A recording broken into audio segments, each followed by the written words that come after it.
ಅವಕಾಶ ಮಾಡಿದ್ದಕ್ಕೆ ಧನ್ಯವಾದಗಳು. ಕಲ್ಯಾಣ ಕರ್ನಾಟಕ ಭಾಗದ ಸಮಗ್ರ ಅಭಿವೃದ್ಧಿಗೆ ಕಲಬುರಗಿಯಲ್ಲಿ ನಡೆದ ಸಚಿವ ಸಂಪುಟ ಸಭೆಯಲ್ಲಿ 46 ನಿರ್ಣಯಗಳನ್ನು ಕೈಗೊಂಡು ರು 11,770 ಕೋಟಿ ಮೀಸಲಿಟ್ಟಿರುವುದಾಗಿ ಘೋಷಣೆ ಮಾಡಲಾಗಿದೆ.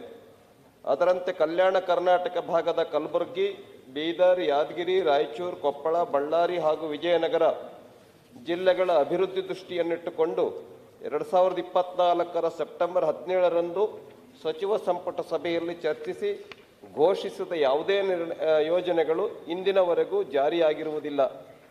ಇದರಲ್ಲಿ ಕಲಬುರಗಿ, ಬೀದರ್ ಜಿಲ್ಲೆಗಳ ಕುಡಿಯುವ ನೀರಿನ ಯೋಜನೆ, ಬೀದರ್ ಮತ್ತು ರಾಯಚೂರು ನಗರಸಭೆಗಳನ್ನು ಮಹಾನಗರ ಪಾಲಿಕೆಯಾಗಿ ಮೇಲ್ದರ್ಜೆಗೇರಿಸುವುದು, ಬೀದರ್ ಅನುಭವ ಮಂಟಪದಿಂದ ಅಂಜನಾದ್ರಿಯವರೆಗೆ ಪ್ರವಾಸಿ ತಾಣಗಳ ಅಭಿವೃದ್ಧಿ, ಈ ಎಲ್ಲ ಯೋಜನೆಗಳನ್ನು ಖುದ್ದು ಮುಖ್ಯಮಂತ್ರಿಯವರೇ ಘೋಷಣೆ ಮಾಡಿದ್ದರೂ ಇಲ್ಲಿಯವರೆಗೂ ಆ ಘೋಷಣೆಗಳು ಬರೀ ಘೋಷಣೆಗಳಾಗಿಯೇ ಉಳಿದಿವೆ. ಕಲ್ಯಾಣ ಕರ್ನಾಟಕದ ಜನರ ಕಣ್ಣಿಗೆ ಮಣ್ಣೆರಚುವ ತಂತ್ರವನ್ನಾಗಿಸಿರುವುದು ಶೋಚನೀಯ. ಮುಖ್ಯವಾಗಿ ಕಲ್ಯಾಣ ಕರ್ನಾಟಕದ ನಿರುದ್ಯೋಗ ಸಮಸ್ಯೆಯನ್ನು ಪರಿಹರಿಸುವ ನಿಟ್ಟಿನಲ್ಲಿ 17,434 ಹುದ್ದೆಗಳ ಭರ್ತಿಗೆ ಕ್ರಮ ಕೈಗೊಳ್ಳುವುದಾಗಿ ಹೇಳಿದ್ದರೂ ಸಹ ಈವರೆಗೆ ನೇಮಕಾತಿ ಪ್ರಕ್ರಿಯೆ ಕೈಗೊಳ್ಳದಿರುವುದು ವಿಷಾದನೀಯ. ಕೈಗಾರಿಕೆ, ಸ್ಮಾರ್ಟ್ ಸಿಟಿ, ಕೃಷಿ ಸಂಬಂಧಪಟ್ಟ ಅನೇಕ ಯೋಜನೆಗಳನ್ನು ಘೋಷಿಸಿದ್ದು ಸದರಿ ಘೋಷಣೆಗಳು ಘೋಷಣೆಯಾಗಿಯೇ ಉಳಿದಿರುವ ಬಗ್ಗೆ ಪತ್ರಿಕಾ ಮಾಧ್ಯಮದಲ್ಲಿ ವರದಿ ಪ್ರಕಟವಾಗಿದೆ.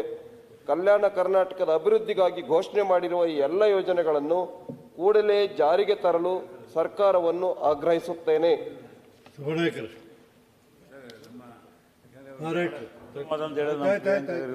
ಮಾನ್ಯ ಸಭಾಪತಿಗಳೇ, ತಮಗೆ ಮಾನ್ಯ ಸದಸ್ಯರಿಗೆ ಗೊತ್ತಿರೋ ಹಾಗೆ ಇದು ಸೆಪ್ಟೆಂಬರ್ನಲ್ಲಿ ನಡೆದಂಥ ಒಂದು ಸಚಿವ ಸಂಪುಟದ ನಿರ್ಧಾರಗಳು.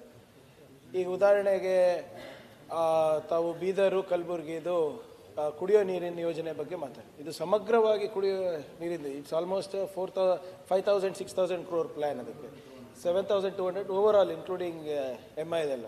ಸೊ ಇದಕ್ಕೆ DPR ಎಲ್ಲ ಮಾಡಲಿಕ್ಕೆ ಟೈಮ್ ಆಗೇ ಆಗ್ತದೆ. ಸ್ಮಾರ್ಟ್ ಸಿಟಿಗೂ ಟೈಮ್ ಆಗುತ್ತೆ.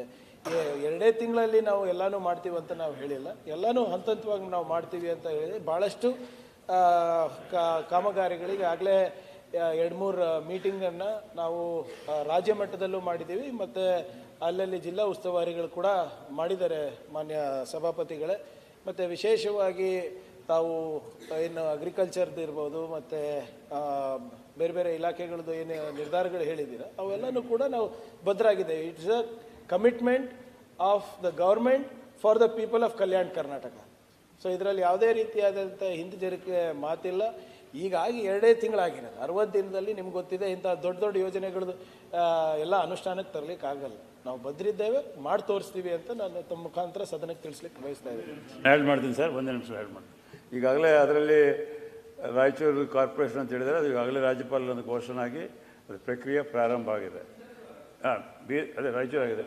ಬೀದರ್ ಆ್ಯಂಡ್ ನಮ್ಮ ಬೀದರ್ದು ಆಗಬೇಕಾಗಿದೆ. ಅದು ವಿಲೇಜಸ್ ಇದರಿಂದ ಡಿನೋಟಿಫಿಕೇಷನ್ ಮಾಡಬೇಕಾಗಿದೆ, ಅದನ್ನು ಮಾಡ್ತಾಯಿದ್ದಾರೆ.